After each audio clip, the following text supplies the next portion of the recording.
What's up, guys? It's Ryan here again with East Coast Athletics. I would normally say welcome to Track Talk Thursday, but it's not Thursday, it's Friday. So welcome to another Track and Field Friday, if you want to call it that. But tonight we're gonna talk about the Brussels Diamond League meet. No, it's a little late. No, it's a little late. A lot of people are sleeping right now. They may have work in the morning.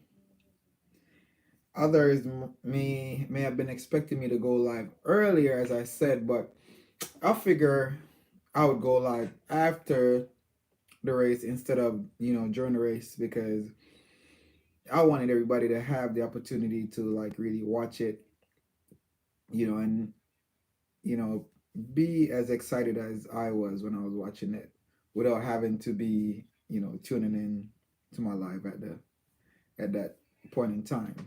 But it was it was a really good meet. I wouldn't say a splendid meet, but it was a good meet. Some good performances from quite a few athletes, and we're gonna kick it off with the 100-meter hurdles for women.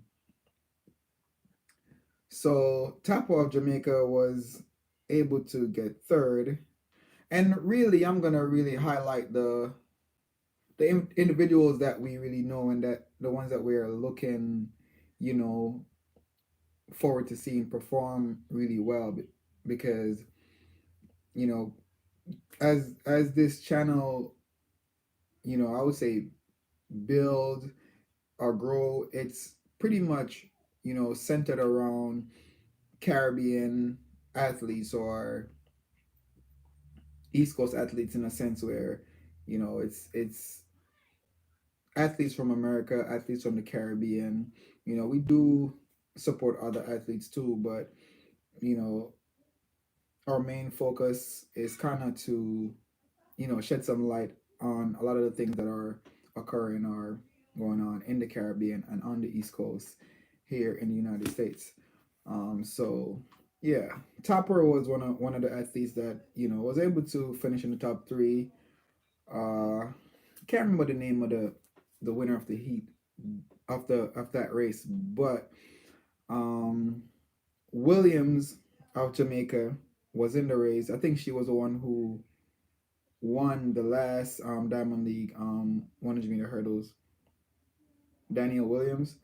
Unfortunately, I think she ended up stopping in this race. She didn't finish. I don't think she finished. Um, I'm assuming that it's because of some form of injury. Not sure, what type of injury it was, because nothing was stated. She just, after being in the lead for like the first 3 to 4 hurdles, she backed off and came to a complete stop. So that's kind of, it's a little sad, but it's a part of the sport.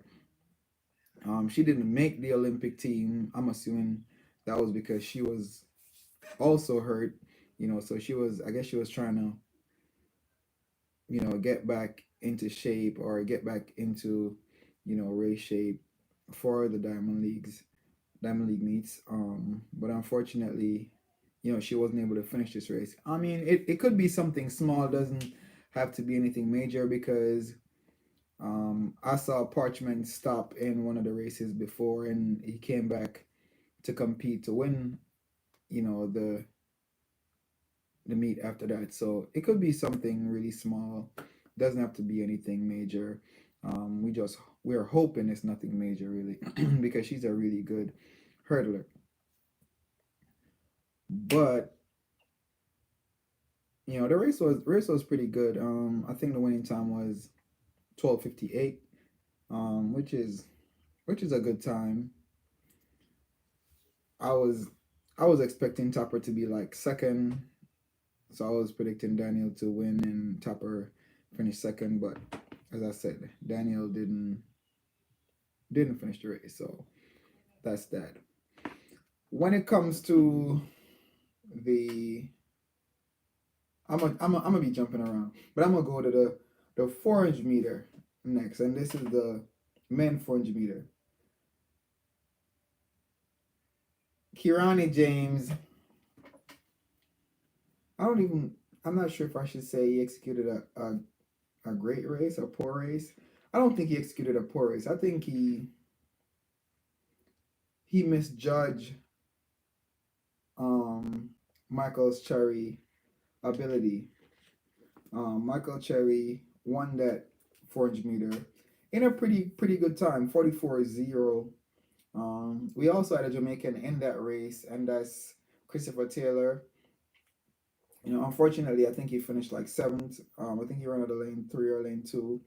Uh, wasn't a bad performance. I would say he's coming off of a long season. Just came from the Olympics. Made the finals and everything. So you know, wasn't really expecting a whole lot from him. You know, Nothing negative to say about his performance. I just think, he needs to want to likely rest up and come back for the next season. But I guess when you already have races scheduled or set up, you have to compete in those races because it's a part of your job as a professional athlete. So I understand the whole situation with a lot of these athletes, still running, but a lot of them also, feel like they need rest. They need to rest. Hence, night. Hence, that's the reason why athletes like Shelly-Ann and Elaine pulled out, a couple of their races. I think the Lausanne, was it Lausanne? I can't remember which race it was, but it was one of the Diamond Leagues. Shelly-Ann pulled out of that race because, she said that she needed to rest. She didn't want to, exert herself too much, I would assume. So that's that's a good thing because you got to think about it like this. They definitely they're looking forward to the upcoming season. The major championship is pretty much out the way, so and that's what a lot of athletes train for. Yes, you do have a lot of Diamond League races, where you get to compete, lower your time, try to get that jackpot money. But at the end of the day, I feel like every athlete ultimate dream or ultimate goal is to win an Olympic or World Championship goal.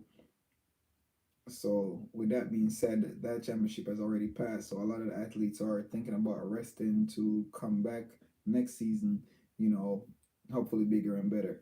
Uh, but as I was saying, Kirani ran a pretty good race, but Michael Cherry was just the better person, you know, on the day, which was today. Um, Makwala was able to take third. And yeah, that's it wasn't a 43 race. It was good enough. Um, Nothing, super exciting about the race. It was just to me, at least to me, it was just a regular 400. They ran 44.0. It wasn't like a 43.6, 43.7 race. It was just to me, it was just a regular race. Nothing, spectacular. Kiran execution was okay. I think he ran the back straightaway like a little bit too hard. He kind of misjudged, you know, Michael Cherry's ability. But other than that, I think it was an okay race. So let's move to the 100 meter. The times to me wasn't.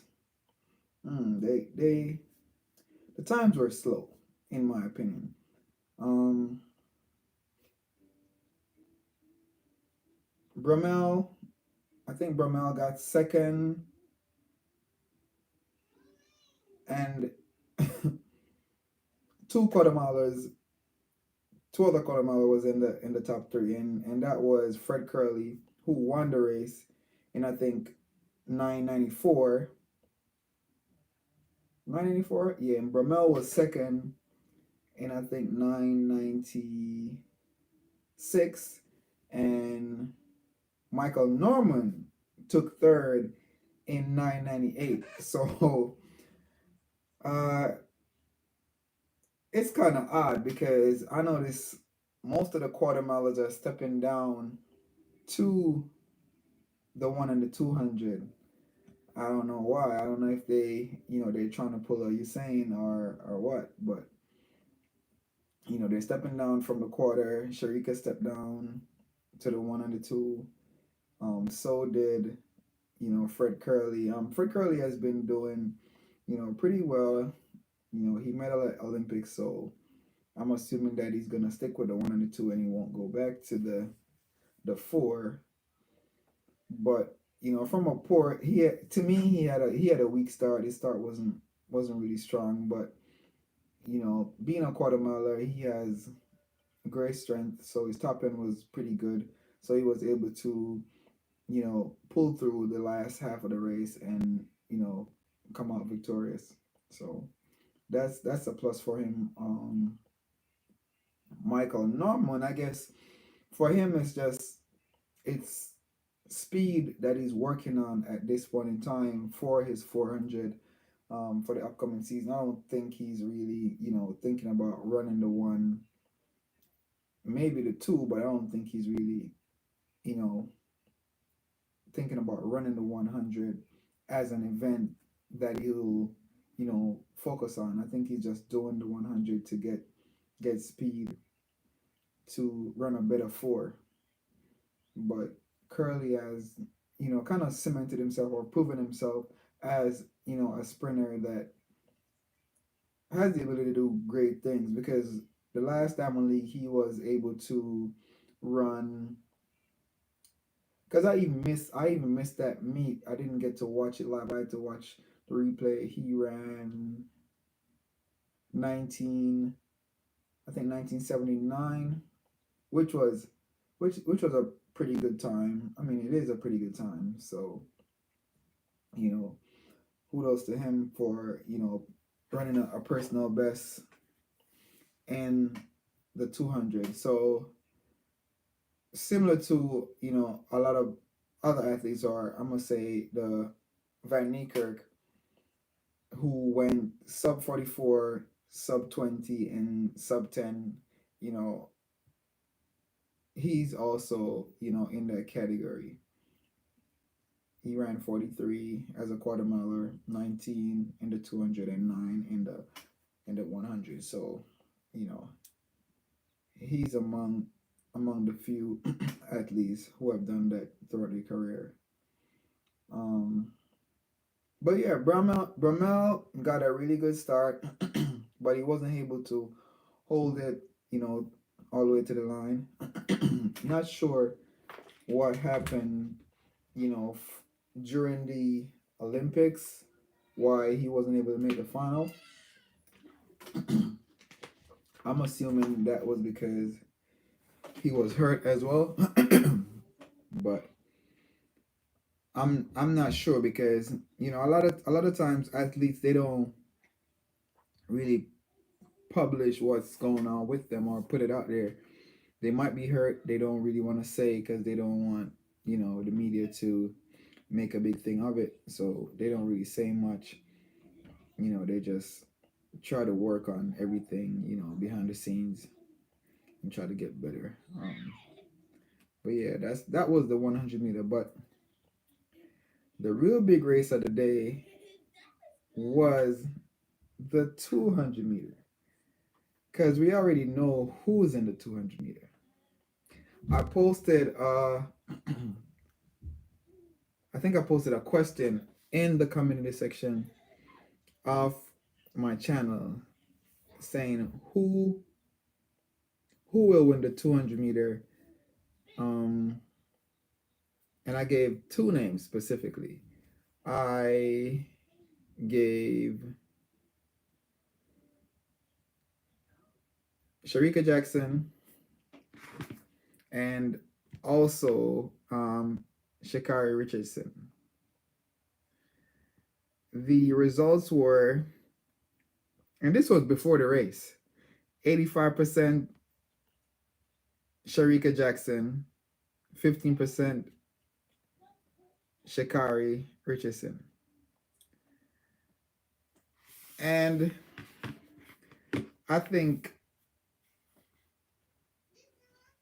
I think Sharika Jackson messed up this race in a sense where she she didn't execute a good race.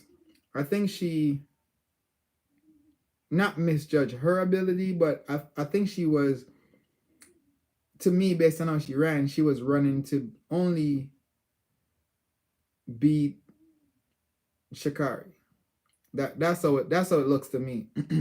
This is just my opinion, but I think she didn't execute a perfect race or a good enough race to win. I felt like she ran the first 30 meters and then she kind of took her foot off the gas, and she didn't start running again until she got in the straightaway when she could kind of like glimpse across and see the other athletes to her left, which isn't really the best strategy to run a 200 meter. Coming from the 400, I think she has a lot more endurance, and that endurance mixed with the speed that she has she should be able to run majority of that race without decelerating much. And she the way she ran the race, she started decelerating at like 40 meters to go. But everyone who is familiar with track and field, or I would say when it comes to track and field, they're educated about track and field. They all know that running the 200, you have to run off the turn. You need that momentum, what we call the slingshot. So you have to run off the turn to gain that momentum going into the straightaway. A lot of athletes, they tend to maybe run the first 50, try to position themselves, and they don't make that move again until they get in the straightaway. Nah, that's not what I learned when I was, in Jamaica. What I learned was you have to use that first, you know, 30, 40 meters to position yourself, but you also got to run off the turn, right? Which I don't think Sherika Jackson did. Some athletes, they just try to run the whole race, right? But she could have ran off the turn at least the last 130, which would have put her in a better lead, in a better position, because she was leading when she came off the turn, but the lead wasn't significant. It wasn't a big lead. So Christine Mom, I don't want to butcher her name, but I think it's Mamboa. Um, she was able to come right through the middle and go past Sharika, which I think was she finished. She finished pretty strong, but it was. I don't think that should have happened. I felt like if Sharika had executed the race better, then she would be 4 or 5 meters ahead of the field, and it would be much more difficult for Christine to catch up with her. The American was was there when they came off the turn as well, and I'm talking about Shakari. She wasn't in the lead, but she was. I think she was like second or third coming off the turn. But we know the ability of um Asha Smith from the UK, and mind you, when the gun went, Asher Smith ate her up like real quick. But she was still able to, you know, try to compete at least, after 50 meters coming off the turn. She tried to hold her own, but eventually she faded like in the last 60-meter, going to the finish line. Um, not a horrible race by her, because the top two ran 21, 21.8 one, 21.9 was second, 22.0 was third, and I think Shakari ran like 22.3 or 22.2, which is close enough. What's up, Travis? Which I think is, close to her PR. I think she ran 22.3 or 22.2. Don't quote me. But if you guys could always go back and watch the race on either NBC Sport or Peacock. Um, all the highlights or the replays are there, so you could definitely go back and watch it. But I really think I talking about the Brussels Diamond League meet today. I was saying that I don't think Sharika ran a smart race. I think she could have executed much better, and because of her lack of you know execution or executing properly, that's the reason why she lost the race, because she was leading coming off the turn, but because she didn't. You say she's tired. I mean, she could be tired, but to me, as a as a quarter mile, I think she's stronger than everybody else. That's what I really think. I don't know, maybe I have too much faith in her or in her abilities, but I really think she's a better 200-meter runner than the athlete who actually won the race. I saw her beat Shanae Miller quite easily. But you're right. She ran quite a lot of races. She has been in all the 100 meters. Um, she ran at Oregon, Lausanne, and Paris. So that's three 100 meters plus the Olympic races. So you're right. She might be tired. She might be tired. But I still feel like if she had executed a little bit better, yeah, Eugene, Lausanne, and Paris, and now Brussels. Brussels, she ran the 200. But I'm saying you have a point. She might be tired, but I still think if she had executed a little bit better, she would have won the race, because she didn't run off the turn. She waited until she got in the straightaway to press the gas. She got to use that slingshot. That's what I was saying. Once you use that slingshot, it gives you more momentum when you get in the straightaway. So you wouldn't have to then try to build up. You would already have built up enough momentum to just keep it, the energy that you have left, you keep that going because you already built it up. But, I think she was more focused on the people in the race instead of, trying to execute her perfect race or her best race. You know what I'm saying? Because I think the whole thing leading up to this race was, everybody, how track and field is. They always want to see a matchup. They always hyping up someone. So in this case, there was no Elaine, no Shelly Ann. So the big battle was Sharika versus Shakari, which to me is not even a battle, because we already know that Shakari was not gonna beat Sharika. She's not, the type of she's not in this. In my opinion, she's not the same caliber of an athlete that Sharika is. Sharika is a way better athlete than she is when it comes to a 200-meter, right? But that's pretty much how you know, social media is gonna try to influence things. You know what I'm saying? So, that's just how it is. And even since like a couple minutes ago, before I started the live stream, I was scrolling Facebook, and everybody kept roasting Shakari about the fact that she put up 9 fingers. They're trying to figure out what what was that for. Some people are saying it's to remind everybody her ninth place finish in, was it, is it Eugene? Yeah. So there was a whole bunch of stuff that they were saying.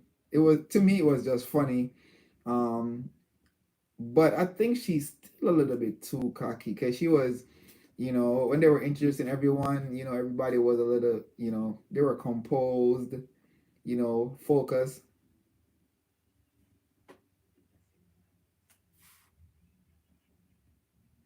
Who is tame? I don't know. She was still a little cocky. She was like, she was like shooting at the camera, and I'm like, what's she trying to say? I'm like, nah, like, come on, it's, in my opinion, she just needs to just relax until she get herself back on, on top. Some people saying, oh, she moving back to the top. She was ninth, and then she moved 5 places up. So the next movement is going to number one. Hey, I don't see that. She got one more meet to go. If she's competing, I don't think she's gonna just, somebody's gonna be there to, calm her. I mean, it might not be one of the Jamaicans, but it might be somebody else. And in the 200, she finished fourth. He said the next movement for her is home. I mean, there is the Zurich meet. I'm not sure if she's competing. I haven't heard anything or seen any post or anything, because I've been really looking, because the Zurich meet is a pretty good meet.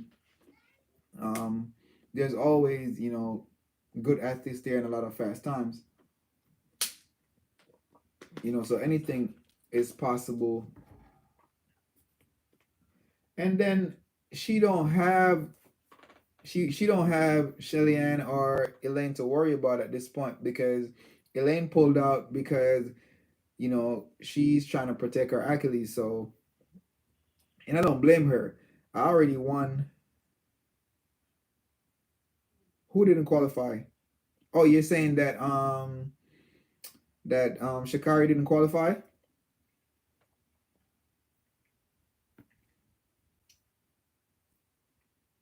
See, I didn't keep a tight tally of because it's a point system. Yeah, it's a point system when it comes to the diamond leagues, and who will make it to the final. And it's it has to do with specific events as well. They pick specific events that can make it to the finals. So I wasn't really paying close attention to all of that, but you know I would assume that, well, you're right, you're right, because she only ran 100 so far. She hasn't ran anymore, so you're right. But as I was saying, Elaine pulled out because she didn't want to aggravate her Achilles, and I mean, I don't blame her, because she already won the Olympic gold medal, and she pretty much proved what she's capable of. So I don't think there's anything else for her to prove. You know what I'm saying?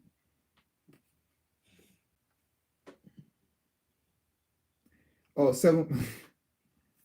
She has 7 points in the 100 meter and 5 points in the 200. But how does she get 7 points in the 100? What place did she finish? Last place don't give her 7 points. 7 points. 7 points is for the second place finish. The last time I checked, unless unless I'm being fed wrong information, because that's my understanding. Um,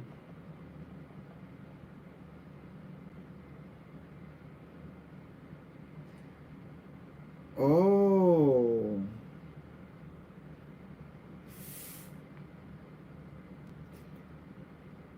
hold up, hold up. Let me go back to this. This was July 9th. But how though? How?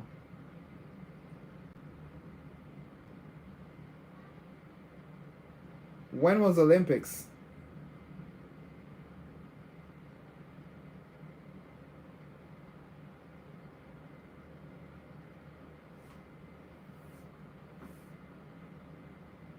That's what I'm saying. The Olympic Games.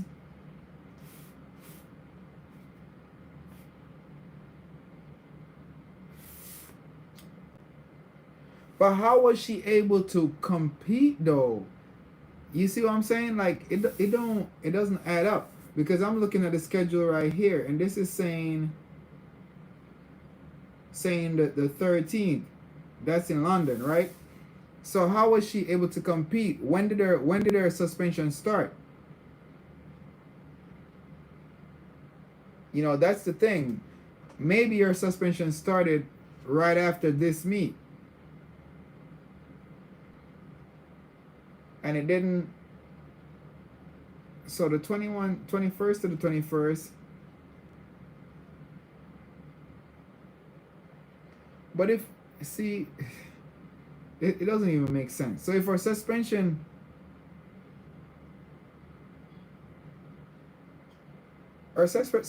can start on the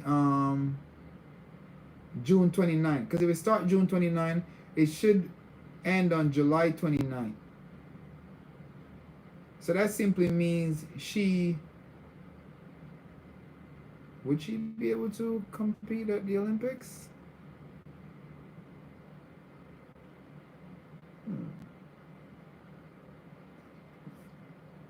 I don't know how they did it, but I don't know. I don't think she. I don't know. I guess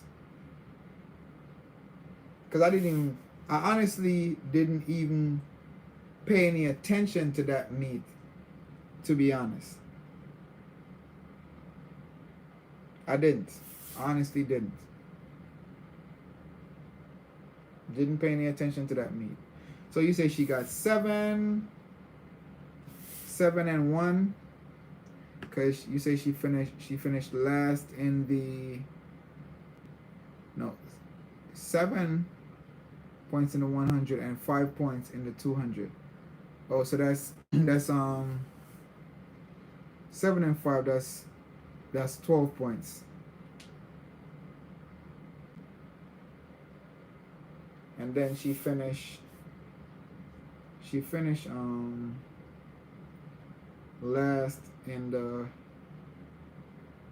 100. So so in total she got 13 points, because she got one points in Oregon.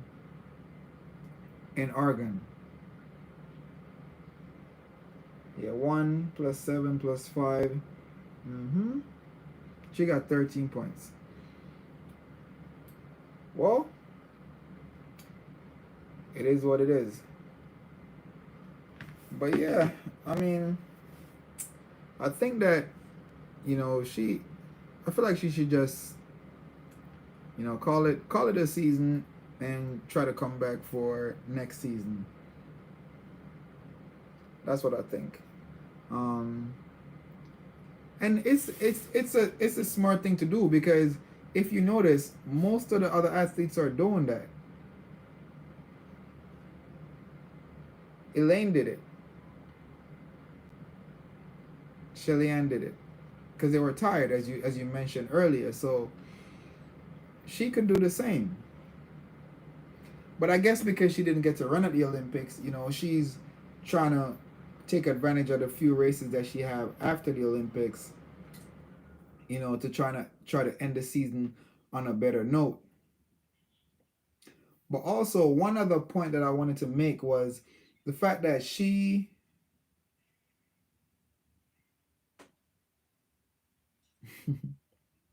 no, she didn't get zero in Eugene. She got one. She finished. Hold on. Oh damn. See, what I didn't pay attention to was that there was 9 people in the race at Oregon, and she finished ninth. So technically, she don't get no points. I was saying that she has 13 points because she got one in Oregon because she finished eighth, but she didn't finish eighth. She finished ninth. So the first 8 people will get points, and she won't get any. Travis, you could have let that slide. You could have let me give her that extra 1 point. You didn't have to do her so dirty. But yeah, I think that's a smart thing to do. I think she should just call it a season, just like the other athletes. What's that? Spanish.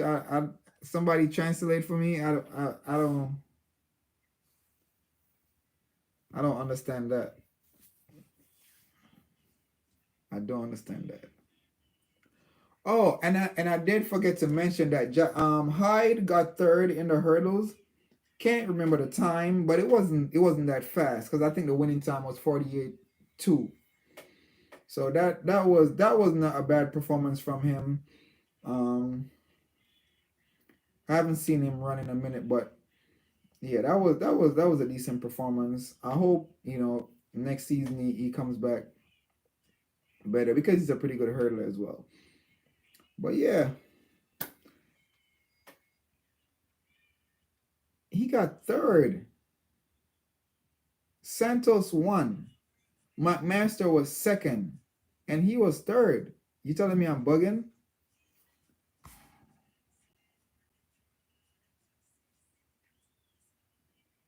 Travis, I'm not going on the computer to check that again, so you better make sure. Because I'm almost certain he got third.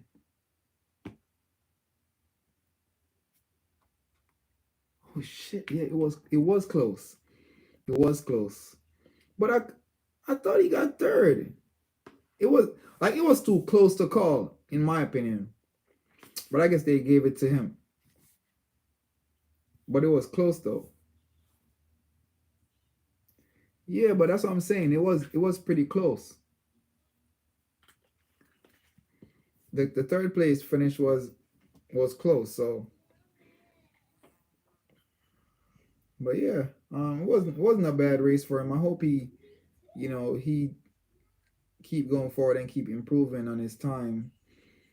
He's a pretty capable athlete. I don't know what the setback or the holdback was, but I hope he's able to overcome that because at this stage, at this point in time, the hurdle event is just it's in a whole nother realm. Like it's not even it doesn't feel like it's an event for humans anymore because the world record is now 45. You know what I'm saying? So it's really putting a lot of pressure on the other athletes to run a lot faster, you know more consistent. Yeah, that's what I said. 48-2, 48-3 second, 48-4 third, and 48-9 fifth. Okay. Oh, you sure for third place was 48-4? I don't know. I guess I'm seeing what I want to see with some of the races. I guess that's it. But I mean, the one that I definitely saw clearly was that 200. I'll check later. Because I could go back and watch the replay on Peacock, because that's where I watch the races, all the Diamond League races, for the most part. When we were watching the Olympic, I watched that on NBC Sport, but I have a subscription with Peacock, so that's what I use to watch the Diamond Leagues. I mean, it's pretty inexpensive. It's just $4 a month. So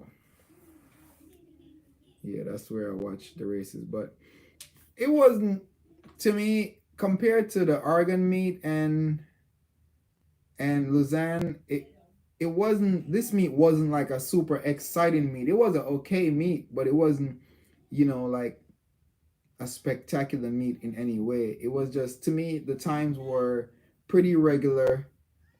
Nothing, you know, super fast or anything like that. It was just like, oh, it's another meet. It's a normal Diamond League meet. It wasn't, to me, there was nothing outstanding about the meet because, in my opinion, there was no. I'm gonna say there was no big athletes out there. Yes, a lot of people are gonna say, "Oh, these athletes are big athletes or they're professional athletes." Yes, they are. I'm not disputing that, but I'm saying the top athletes in the 100, in the 400-meter hurdle, they weren't there. So it took some of that excitement away from the meet, because a lot of people are they're expecting to see these names. They're expecting to see this, you know, type of performance. You know, I'm almost certain when if Shelly-Ann or Elaine is in the 100-meter or in the 200-meter, it's gonna draw more attention than it would with just Sharika and Shakari and Asha Smith. You know what I'm saying? So even though these athletes are great athletes, it's gonna be, a little different. It's not gonna have the same, you know, to it. So it is what it is. Sometimes meets are gonna be like that, while other times they're gonna be super hype and exciting, to watch. You sitting on the edge of your seat. But this was just one of those meets. I'm assuming that Zurich is gonna be a lot better. Not sure the lineup for the events, but Zurich is always, a good meet. I can recall Jeremy Warner running 43.50 there. I don't think Elaine is running next week. I think that's it for her for the season. I think so. Don't quote me, but I think so. I think because she pulled out this meet as a result of the fear of her Achilles. So I think if she pulled out of this meet, I'm assuming she's just gonna call it a season, because that's something that you don't wanna risk, because getting a Achilles injury, is really hard. But you don't want to have to deal with that. It's gonna take a while to heal, and then you have to. Well, let's see. But I'm hoping, if it's something that is bothering her, I honestly would rather her pull out of this upcoming meet as well, to be safe, right? I'd rather her pull out of this upcoming meet to be safe, rather than run and then run the risk of aggravating it, or what I'm saying, because you have a very small window between when your season and then starting base training. So you don't want to end your season with an injury, and then you have to rehab that, and then base training start in a month, or a month and a half, or 2 months. You know what I'm saying? So, I think stuff like that, the coach might take into consideration. So, they he's a pretty solid coach, and I'm assuming he has our best interest at heart. So he's gonna factor in everything, and really make the right decision. So if she runs, in Zurich, then I'm assuming that she's good to go and she won't have any issues. Because at this point, I don't think it's about the money. Because running the way she's running, there's no way she can be broke, or be not saying broke, but in need of the money. But again, that's my opinion. Everybody's entitled to their opinion. Um, yeah, but as I said, the meet wasn't all that in my opinion. Hopefully, next week will be a lot better. And I told you guys that I will be trying to incorporate a lot more things on the channel, as well as you know trying to set up something where I could invite people. So maybe in the next live stream, hopefully I can kind of give you guys a little bit more insight on how that will work, as to how I'm gonna go about it. Whether it is that you guys, I'm gonna have to like put a link in the description, or how I will send out the invite, so I could have you guys be a guest on the channel. I haven't totally figured it out yet, but I kind of have an idea of how I'm gonna do it. But yeah, that's in the future plans of the channel. I'm really working on setting up some stuff to make it, make the live streams more interactive and more fun. Because it's I feel like it's fun when I'm the only person talking and you guys are just typing, but at the same time it will be a lot more interactive if you know I'm able to hear the actual voice opinion of you know you guys. So if it's even if I'm gonna do it that way, I'll do maybe like like 5 minutes per 5 or 10 minutes per guest, to make it you know fair, in a sense where everybody get a chance to you know give their opinion, talk about what's on their mind or whatever. Or I could do it where I do like maybe two guests, every week or whatever. But, you know, that's something that I'm, working on. I'm trying to, get that situated. It does take time. So you might hear me say, I'm working on it now, but then I don't get it done until, a month time or whatever. Stuff like that takes time. It's not, super easy. And we all know everything got to be paid for some way somehow. So I'm definitely working on those little things, so you guys could definitely you know be more entertained and feel comfortable, how would I put it, interacting you know in the live stream. So yeah, that's kind of some of the plans that I have in store. But yeah, I'm not gonna make this live stream too long. I think I've, pretty much covered everything that I wanted to say, I wanted to talk about. Um,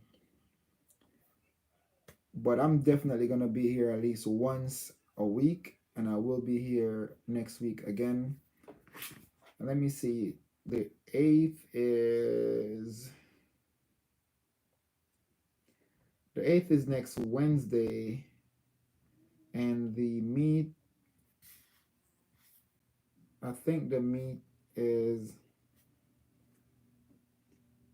the meet is on, it says 8th to 9th. So I think I'll just stick to my regular track talk Thursday instead of doing a Wednesday.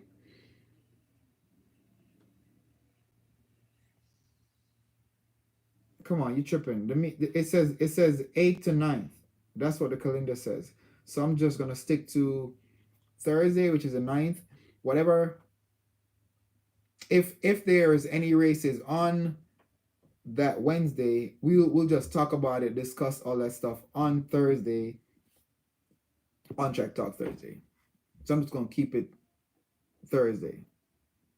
Oh, Thursday is the main day. So Wednesday, I'm assuming it's preliminaries because that's how they normally do it when they have a 2 day meet. So Thursday it will be. So we'll definitely, you know, meet meet up here on Thursday. So you guys could definitely expect me to, put up a link for the live stream on Thursday. More than likely, I'll try to schedule it. I'll try to schedule it from I'll schedule it from Wednesday, so you guys definitely know, what time it's gonna be, and I'll try to, stick to that specific time, to make it easy for you guys to, you know, to attend. So the Wednesday is just gonna be what is gonna, and that's the thing. With a lot of these diamond leagues, you don't get like an actual schedule of events, so you don't really know exactly what is gonna run on what day. Because I've been trying to get the schedule, and I wasn't able to get it. Even today, I was trying to get the schedule, and I wasn't able to. So I don't know if you know how to get, a schedule of the events,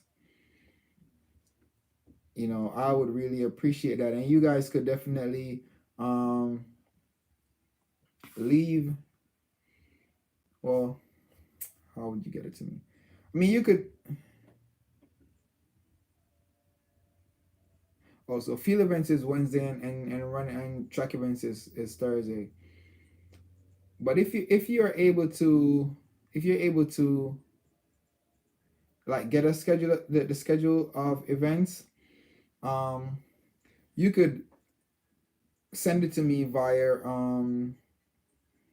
Twitter or IG, um, especially Twitter. Twitter will definitely be better, and you could just find me at Eastcoastathletics 1 on Twitter. Any thoughts or anything that you guys have to share, or anything that you want to ask me, you could do it there, or you could just leave it in the comments, and I'll definitely try to address it.